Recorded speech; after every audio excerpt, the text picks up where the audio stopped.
Good morning. My name is Dr. P. Mary Anupama. I'm Assistant Professor in the Department of Biochemistry, St. Joseph's College for Women, Visakhapatnam, and the topic that I'll be dealing is transplantation immunology.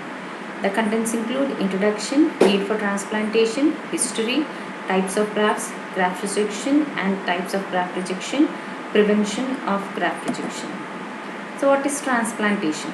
Transplantation, it is referred to as the act of transferring cells, tissues, or organs from one site to another or from one individual to another. That is what is transplantation. And the tissue or the organ that is being transplanted, it is called as the graft or the transplant. And the one who is donating the graft, you call them as the donors, while the one who is accepting the graft, they are called as the recipients. So here, transplantation immunology, it refers to the study of the response of immune system during transplantation. So what's happening when a graft is placed in an individual, how it is being accepted or how it is being rejected and all are studied under transplantation immunology. So the need for transplantation, is there really a need? Yes, when an organ is damaged during the course of some accident or anything, or with age it gets damaged, or it may be injured during accidents or some mishap, or at times you may have non-functioning of organs, early age deterioration of kidneys, or some eye problem may occur and eyes may get damaged. So during all these stages they go for transplantations. So when you talk about the early history, it was the skin graft which is mentioned in Sushruta Samhita.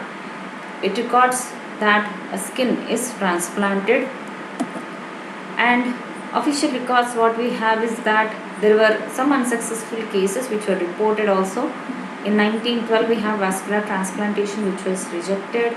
Then you also have this very first human transplant which was tried, which was conducted in humans in 1935 in Russia, but even that has failed. There are many stories of failure, but let us talk about the success stories.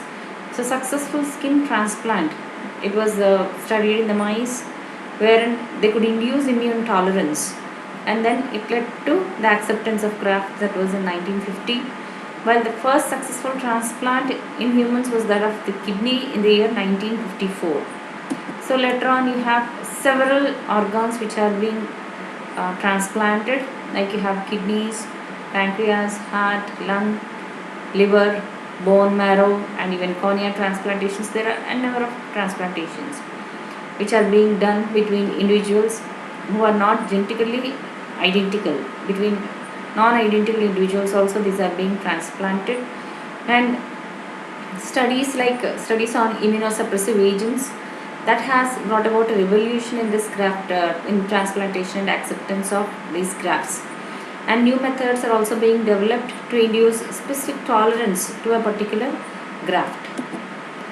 Now coming to the types of grafts, yes, we have three basic types of grafts which are done between individuals. Like you have this autograft, isograft, and allograft. Let us start with the isograft.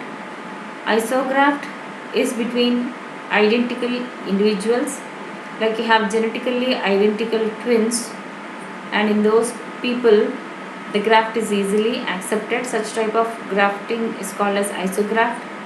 Allograft is when the tissue is transferred between two different individuals, then you call it as an allograft. But you also have what is known as autograft. Autograft is within the individual. When a graft is being transplanted, you call it as autograft. This we see in the case of a person who has got this skin burnt during accidents, or some women, where you see the acid attacks and all when the skin is burnt. There, if it is 90%, up to 90% people are surviving. So if it is 30 or 40% skin burns, they take it from the thigh region and place it over there. That you call it as the autograft. And one extreme thing is the xenograft. Exact opposite of auto is xeno, between two non-identical species. Between two different species, if the transplantation is being done, you call it as xenograft, we see cases wherein pig's heart is placed in human beings, some monkey's heart is placed in human beings. So all such things we call them as xenografts, and xenografts are usually rejected. Autografts are accepted, while isografts are also accepted. Allografts are generally rejected. Now coming to the acceptance of grafts. Autograft, yes, it is accepted in almost 7 days. It starts with the first initial acceptance, like where you place the skin, say for example it's a skin transplant. You place the skin on the burnt area, then the revascularization has to take place and complete healing has to take place. It takes around 7 days, and total resolution, that is, you won't be even able to see the deep grooves and all. Little bit of scars will be remain. That you call it as resolution. So it consists of revascularization, healing, and resolution. Within 14 days, total resolution you will be able to see as shown in this figure. So here you can see that there is revascularization which is taking place, followed by infiltration and surveillance by neutrophils, and final resolution. This is in the case of autograft, which is within the same individual. So here you can see this autograft acceptance. While when it comes to allograft, you have what is known as graft rejection, which takes place, and graft rejection is categorized into two types. Like you have the first set rejection and the second set rejection. Say if the epidermis is damaged and you have placed a layer of it, so revascularization has to take place, so which is initiated in the 3 to 7 days. And here you have infiltration of neutrophils which is taking place. Same is the case here. Neutrophil infiltration has taken place, but here they identify that it is non-identical. So this increased cellular infiltration will lead to necrosis of this particular graft. So thrombosis and necrosis seen. So blood vessels, they clot up. There is no revascularization which is taking place. So no resolution. You can see that this is totally darkened. And this is the first set rejection, wherein you have tried to attempt to place this allograft for the first time. But when you have placed it for the second time, what happens is the graft rejection takes place in a very faster way. This is because of the immunological memory which is found here. So at this particular stage where cellular infiltration has taken place, immunological memory is generated. So this immunological memory, it is triggered. So it starts with immediate infiltration, cellular infiltration, which survey these cells, they release the mediators, which finally cause necrosis of the tissue. And second set of graft rejection, it is taking place within 5 to 6 days. So here you can see some rejections, like you have this corneal graft rejection, so partial skin graft rejection. Here also it has become blackened, though there is a need for skin transplantation. The body is not accepting it. Now we have this hyperacute rejection of the heart where it has totally gone. Then role of T cells in graft rejection. So this graft rejection, it is because of majorly T cells and MHC. So here in 1950, Mitson, he has shown that serum antibodies, they have no role in the graft rejection, and it is only the lymphocytes whose infiltration is causing this allograft rejection. So these studies were done in nude mice. Nude mice in which they have done this thymectomy, that is removal of thymus, and they have studied both with the allograft as well as xenografts, and they have seen that both of them are accepted. And thymus, it's a place where T cells develop. Their development and maturation takes place over there. So if thymus is not there, T cells will not be there, and hence the grafts are accepted. So here you can see. So first the skin graft. This is the strain A, strain B mice, on which they have placed this strain A skin graft. So here this is an allograft, and within 14 days, first set of graft rejection has taken place, necrosis. These are the naive mice. Naive mice means these are unstimulated, they don't have any immunological memory. While this is not a naive mice, it is having that immunological memory. So here what they have done is, then they have placed another second skin graft from again strain A, like this, and this graft has rejected was rejected within 6 days, which is second set rejection. So you can see that both the things have got necrosis. That means both of them are not accepted by the host. Now, this is to prove that first set rejection and second set rejection, that is immunological memory, it plays a vital role in graft rejection. Then this experiment has also, they also tried to prove that the splenic T cells, whatever that are available there, even they help you to transfer this graft rejection. So what they have done is they have taken the T cells from the spleen and they have injected into another naive mice, same mice but naive mice, and then they place this graft of strain A again. Okay, this is another mice of the same strain B, and they have injected this splenic T cell. Now, after placing the graft, they could see that graft is rejected within 6 days, which is indicating that though this mice has not got the graft placed for the second time, it is for the first time only this graft is placed, but because of immunological memory, it got rejected within 6 days, indicating the role of T cells and indicating the role of memory. Now here again they have used this antibodies against the CD4 and CD8 receptors of TC and T helper cells. So we see that T cells have a role here, and if both the cells are suppressed, then graft acceptance should increase. So here they have this is the control wherein because of the presence of the T cells, the graft is rejected within 15 days, and then here they have used anti-CD8 antibodies. They have suppressed the TC cells, whereby the graft has stayed only for 14 days. If they have suppressed T helper cells by giving anti-CD4 antibodies, the graft stayed for 30 days. While here, when they gave antibodies for both TC as well as T helper cells, the graft survived for 60 days.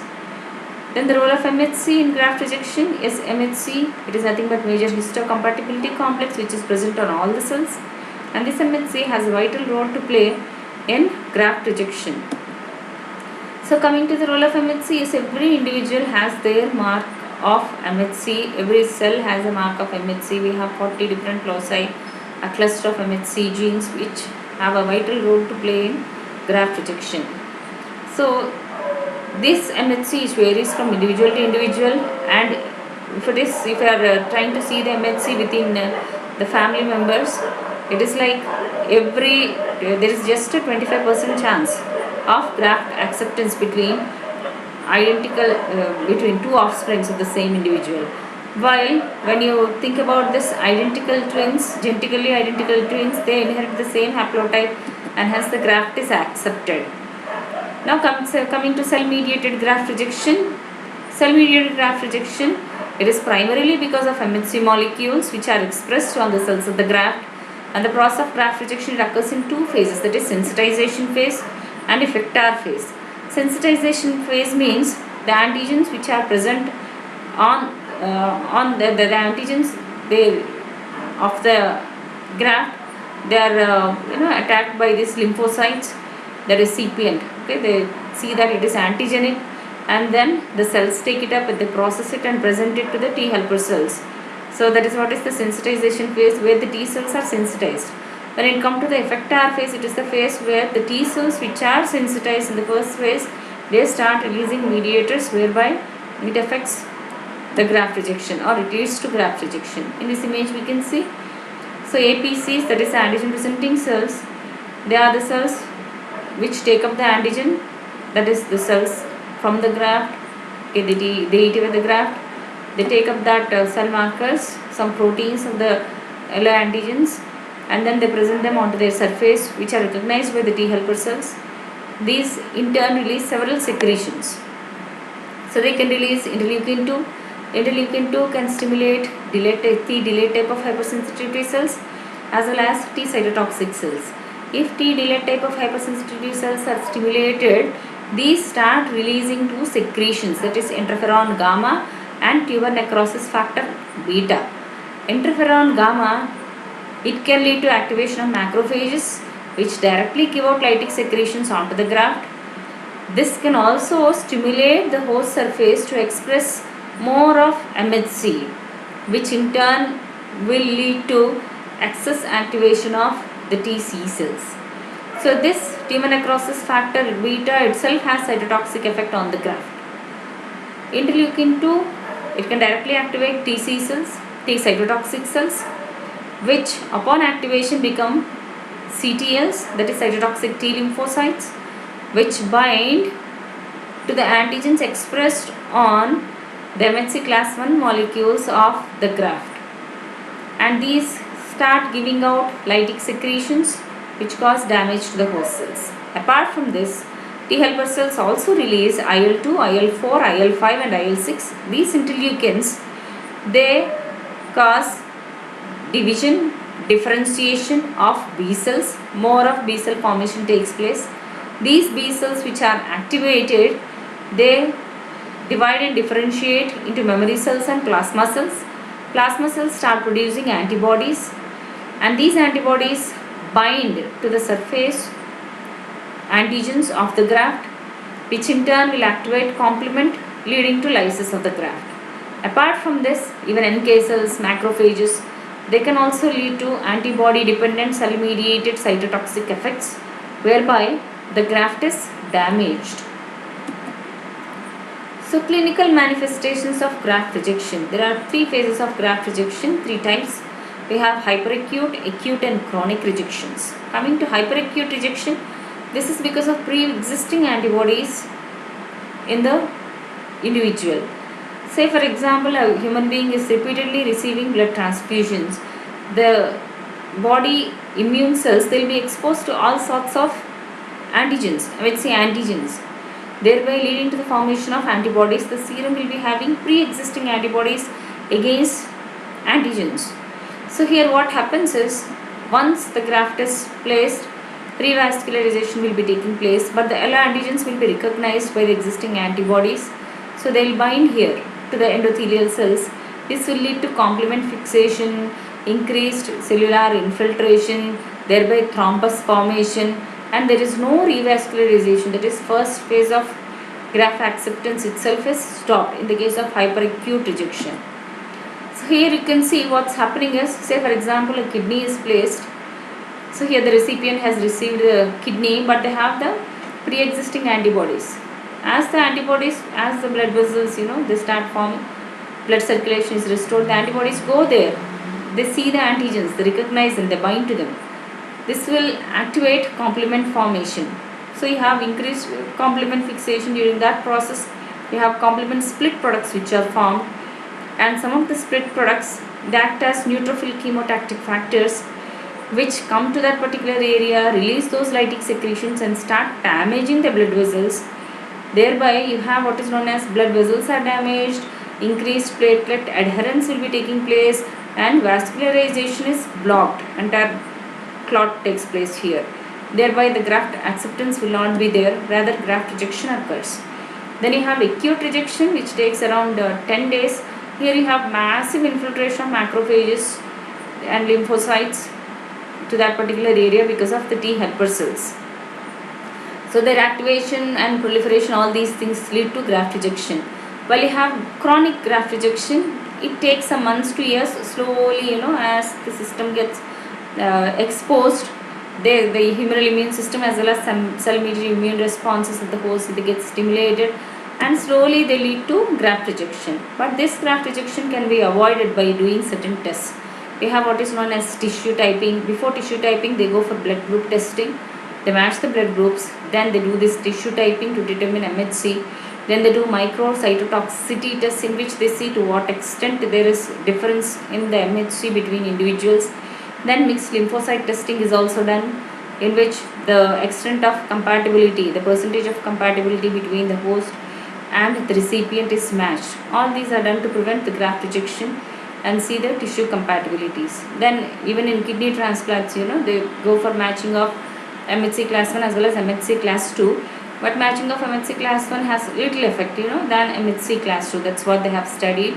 And even HLA is nothing but the human leukocyte antigen, which is the MHC in human beings. That is very important in kidney and bone marrow transplantations. But few of the transplants, they have survived. Like you have the eye transplantation, which is almost a success. Then you have liver transplantations, which have also high success rate, and even heart transplantations.